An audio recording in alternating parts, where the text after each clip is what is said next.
चिड़िया का बेटा कोकू नदी पर बैठा हुआ था कि वहां पर कौवे का बेटा जग्गू कौवा आ जाता है। ये नदी मेरे घर के पास है, इसलिए ये नदी मेरी है, तुम जाओ यहाँ से। मम्मा कहती है ये जंगल सबका साझा है, फिर मैं क्यों जाऊं यहाँ से। तू ऐसे नहीं समझेगा, मैं अभी अपनी मम्मा को बुलाकर लाता हूँ। वो पूछेगी तुझे। जग्गू कौवा भागकर अपने घर जाता है और अपनी मम्मा से कहता है। मम्मा मम्मा, चिड़िया का बेटा कुकू है ना, नदी पर पानी पी रहा था। मैं गया तो उसने मुझे पानी नहीं पीने दिया और मुझे गंदी गंदी गालियां भी देता है। जग्गू अपनी मम्मा से ऐसे झूठ बोलता है। उस कमजोर चिड़िया के बेटे की इतनी हिम्मत है कि मेरे बेटे को ऐसे कहे। मम्मा मम्मा, आप उसे मारे, वो नदी पर बैठा हुआ है। गोरी कावी जग्गू को साथ लेकर नदी की तरफ जाती है। कुकू बेटा, आप यहाँ बैठे हो और मैं आपको घर में ढूंढ रही थी। मम्मा, मैं अपनी दोस्त सुनीता तितली से बातें कर रहा था। आंटी, हम यहाँ बैठे हुए थे कि एक छोटे कौवे ने आकर कुकू से लड़ाई शुरू कर दी। गोरी कावी भी गुस्से में वहां आ जाती है। बदसूरत भूरे चिड़िया के बच्चे, तुझे तो मैं देखती हूँ। ऐसे कहते हुए गोरी कुकू को मारने के लिए आगे बढ़ती है, लेकिन कुकू की मम्मा टोनी चिड़िया कुकू के सामने अपने पंख फैला के आ जाती है। गोरी रुको, क्यों मेरे बेटे को मारने जा रही हो? मेरे बेटे ने तेरा क्या बिगाड़ा है? दूर हो जाओ चिड़िया, मैं छोड़ूंगी नहीं इसे। तुम पंख तो लगाओ मेरे कुकू को, मैं तुम्हारे पंख काट दूंगी। चिड़िया थी तो कमजोर, मगर अपने बेटे की खातिर गोरी कभी तो क्या पूरे जंगल से लड़ सकती थी। गोरी चिड़िया पर हमला करती है और चिड़िया भी आगे से खुद को बचाती है।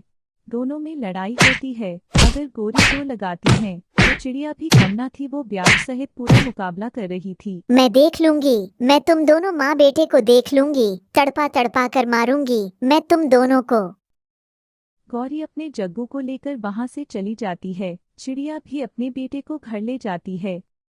मम्मा सॉरी, ये सब मेरी वजह से हुआ, मगर सच मैंने तो जग्गू को कुछ भी नहीं कहा था। मुझे सब मालूम है बेटा, मैंने सारी जिंदगी इन कौवे से डर डर कर गुजार दी, मगर मैं इन्हें अपने बेटे के पास भी नहीं आने दूंगी।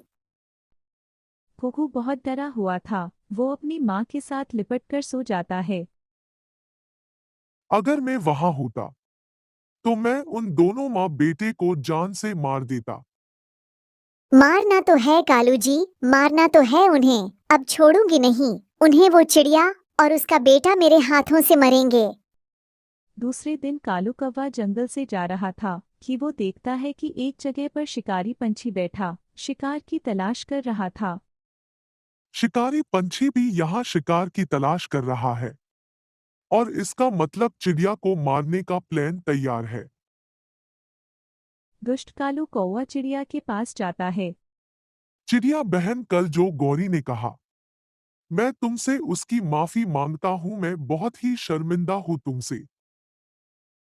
कौवा ऐसे ही नाटक करके झूठ बोलता है। कौवा भैया, मेरा बेटा कुकू तो नदी पर बैठा अपनी दोस्त सुनीता तितली से बातें कर रहा था कि उन माँ बेटे ने आकर लड़ाई शुरू कर दी। मैं अपने बेटे को पीटता कैसे देख सकती थी? छोड़ो इन बातों को, तुम ऐसा करो, बेरी के पेड़ के पास दाना है, मैं अभी वहां से ही दाना लेकर आया हूँ। तुम भी जाकर वहां से दाना ले आओ। आपका बहुत बहुत धन्यवाद कालू भैया, मैं अभी अभी दाना लेने ही जा रही थी। फिर कालू कौवा धोखे से टोनी चिड़िया को शिकारी पंछी के पास भेज देता है। अब तो मैंने भेज दिया हूँ शिकारी पंछी के पास। आज तो टोनी चिड़िया जान से गई। कालू भी छुप छुप कर पीछे जाता है। कुछ सोचे बिना चिड़िया बेरी के पेड़ के पास जाती है और वहां जाकर दाने लेने लगती है। वही बैठा शिकारी पंछी उस चिड़िया को देख लेता है और टोनी चिड़िया पर हमला कर देता है और टोनी चिड़िया बहुत बुरी तरह से जख्मी होकर मर जाती है। एक बार तो कालू भी डर जाता है, मगर उसके इंतकाम की आग उसे फिर से खुश कर देती है। मर गई मेरी और मेरी पत्नी की दुश्मन मर गई। कालू घर जाता है। सांप भी मर गया और मैंने लाठी भी नहीं टूटने दी। मैंने चिड़िया को शिकारी के हाथों से मरवा दिया है गोरी। तो जो थोड़ी देर पहले आवाज आई थी वो चिड़िया की चीखने की थी। हाँ, मर गई छोटी चिड़िया, और अब उसका बेटा मरेगा भूख से। मैं देखता हूँ कौन सहयोग देता है उसे। कुकू बेटा, आपकी मम्मा को शिकारी ने मार दिया है। सुनकर छोटे कुकू का दिल फट जाता है। उस छोटी सी जान पर यह खबर कहर बनकर टूटती है। माँ तोता अंकल कहाँ है मेरी माँ? शिकारी मारकर उसे साथ ले गया है। कुकू बहुत रोता है, मगर अब उसकी मम्मा कब लौट कर आने वाली थी। वो सारी रात रोता है और अपने मम्मा को याद करता रहता है। कोई भी उसका दुख बांटने नहीं आता। सुबह हो जाती है और वो उस जगह जाता है जहाँ वो सुबह सवेरे हर रोज अपनी माँ के साथ आया करता था। माँ प्लीज एक बार मुझे आकर मिल जाओ। मम्मा, मुझे बहुत याद आ रही है आपकी। मम्मा, मुझसे एक बार बात तो कर लो। मर गई है वो तो तुम्हें छोड़कर बहुत दूर चली गई है। अब कौन बचाएगा तुझे मेरे हाथों से? गोरी कौवी एक डंडा लेकर कुकू की तरफ बढ़ती है। कुकू अपनी जान बचाकर भागता है। अंकल तोते अंकल, वो कौवी मेरे पीछे लगी है। प्लीज मुझे बचा ले। मैं उस जालिम कौवी से लड़ाई नहीं कर सकता। वो बहुत ताकतवर कौवी है, वो मुझे नहीं छोड़ेंगे। कहाँ गया वो, कहाँ गया है? उधर तोते के घर की तरफ गया है। कालू भी आ जाता है और वो दोनों पति पत्नी इंतकाम की आग में जलते हुए छोटे कुकू के पीछे जाते हैं। अंकल कबूतर, प्लीज दरवाजा खोलो। कौवा और कौवी मेरी जान के दुश्मन बने हुए हैं। मगर कबूतर भी दरवाजा नहीं खोलता। कौवा और कौवी को अपनी तरफ आते हुए देखकर कुकू फिर से भागता है। वो पहाड़ों की तरफ चला जाता है। चिल मौसी जी, मुझे बचा ले। मेरी माँ नहीं है, वो कौवे मुझे मार देंगे। कल तुम्हारी ही माँ को शिकारी ने मारा है ना? हाँ मौसी, मेरी मम्मा को ही शिकारी ने मारा था।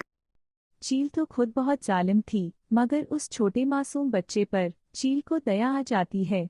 मैं तो समझती थी कि मैं ही जालिम हूँ, मगर मुझसे बढ़कर भी जालिम है। मेरे पीछे छुप जाओ बेटा, मुझे अपनी माँ ही समझो। कौवा और कौवी भी पहुंच आते हैं। चिल जी, इसे खुद खा लो या फिर इस चिड़िया के बच्चे को हमारे हवाले कर दो। इसकी माँ नहीं है, न इसका पिता नहीं है, इसलिए तुम इस पर जुर्म कर रहे हो, मगर मैं तुम्हें ऐसा नहीं करने दूंगी। इसे तो हम मार के ही दम लेंगे। तो फिर मुकाबला करो। चिल आगे बढ़ती है और एक ही बार में गोरी कौई को चीर देती है और फिर कालू कौवे को अपने पंजों से उठाकर नीचे पटक देती है। वो दोनों कौवे मर जाते हैं। बेटा, मैं आपको माँ का प्यार तो नहीं दे सकती, मगर शायद तुम्हें बचा लेने से मेरे पाप थोड़े कम हो जाए। आज से तुम मेरे पास ही रहोगे। मैं माँ हूँ तुम्हारी और मैं रक्षा करूंगी आपकी। फिर कुकू चील मम्मा के गले लग जाता है। कौवे अपने इंतकाम की आग में जलकर खुद ही मर जाते हैं। ये कहानी है रामपुर के जंगल की है। इस बार जंगल में बहुत दिनों से बारिश नहीं हुई थी, जिसके चलते पूरा जंगल सूखा पड़ गया था। सभी पक्षी कैसे भी नदी में बचे पानी से काम चला रहे थे। उन्हीं में से एक भूरा कौवा भी था जो बहुत ही दुष्ट था। भूरा नदी के पानी को जानबूझकर बर्बाद कर रहा था कि तभी वहाँ टुनी आ जाती है। अरे भूरा, तुम इस पानी को बर्बाद क्यों कर रहे हो? जानते नहीं क्या पूरे जंगल में बस यही पानी बचा है और पता भी नहीं बारिश कब आएगी। अगर जल्द बारिश नहीं हुई तो पानी कहाँ से लाएंगे? इसीलिए इस पानी को बर्बाद मत करो। जाओ जाओ और अपना काम देखो। ये नदी का पानी सिर्फ तुम्हारा नहीं है, फिर तुम कौन होती हो रोकने वाली? मैं इस पानी को बर्बाद करूं या ना करूं, ये मेरी मर्जी है। भूरा, तुम तो जानते ही हो कि हम पानी के बिना एक पल भी जीवित नहीं रह सकते। फिर तुम ऐसी बात क्यों कर रहे हो? और अगर ये पानी खत्म हो जाएगा तो तुम भी हमारे साथ मुसीबत में पड़ोगे। मैं क्यों मुसीबत में पड़ूंगा? मैं तुम सबको छोड़कर दूसरे जंगल चला जाऊंगा। तभी वहाँ पर जंगल का राजा चिल आ जाता है। अरे टुनी और भूरा, तुम्हारे बीच में क्या बहस हो रही है? फिर से भूरा ने कुछ गड़बड़ कर दिया क्या? अरे हाँ राजा जी, ये भूरा इस नदी के पानी को बर्बाद कर रहा था और मैंने इसे मना की तो यह मान नहीं रहा है। नहीं नहीं राजा जी, ये टोनी झूठ बोल रही है। मैं तो अभी अभी पानी पीने आया। देख भूरा, आज तो मैं तुझे छोड़ दे रहा हूँ, लेकिन याद रहे आगे से ऐसी हरकत नहीं होनी चाहिए, नहीं तो कारागार में डाले जाओगे। राजा भूरा को समझाकर वहाँ से चला आता है। टुनी भी अपने घर चली आती है। जंगल के सभी पक्षियों की हालत बारिश नहीं होने के चलते खराब हो रही थी। अगर ये बारिश जल्द नहीं हुई तो हमारा काम चलना मुश्किल है। और वैसे भी हम बारिश के पानी को इकट्ठा भी नहीं किए हैं कि ज्यादा दिन तक चले। हाँ कालू भैया, आप सही बोल रहे हो। क्यों ना हम लोग दूसरे जंगल जाकर पानी मांग ले। लेकिन टोनी, उस जंगल में भी यही हालत हुई होगी। उनके जंगल में भी पानी का अकाल होगा। कालू भैया, पता चला है कि 2 दिन पहले ही पास वाले जंगल में बारिश हुई है, तो उस जंगल में पानी का अकाल नहीं होगा। तो ठीक है, चलो चलकर देखते हैं। कालू भैया, आप दोनों चले जाइए, मुझे अभी घर जाना होगा क्योंकि सुबह से मेरा बच्चा घर पर अकेला है। ठीक है टोनी, कोई बात नहीं, तुम जाओ, हम दोनों ही चले जाते हैं। कालू और बंटी दूसरे जंगल चल देते हैं। कुछ देर बाद दूसरे जंगल पहुँच जाते हैं। अरे कालू भाई, आप सब यहाँ क्या बात है? कुछ नहीं, बस ऐसे ही आए थे। और बताओ कालू भैया, सब ठीक है ना? कुछ ठीक नहीं है बंटी, हमारे जंगल में बारिश हुई। आज बहुत दिन हो गए हैं। नदी का पानी भी खत्म होने वाला है। लेकिन कालू भैया, अभी 2 दिन पहले तो बारिश हुई थी। नहीं बंटी, ये बारिश सिर्फ तुम्हारे यहाँ हुई थी। हमारे जंगल में तो बारिश का एक बूंद भी नहीं पड़ा था। इसी चलते हम यहाँ आए थे कि क्या तुम हमको पानी दे सकते हो, क्योंकि हमारा पानी और 2 दिन से ज्यादा नहीं चलेगा। हाँ कालू भैया, जरूर, क्यों नहीं, जब भी आपको पानी की जरूरत होगी आप बोल दीजिएगा।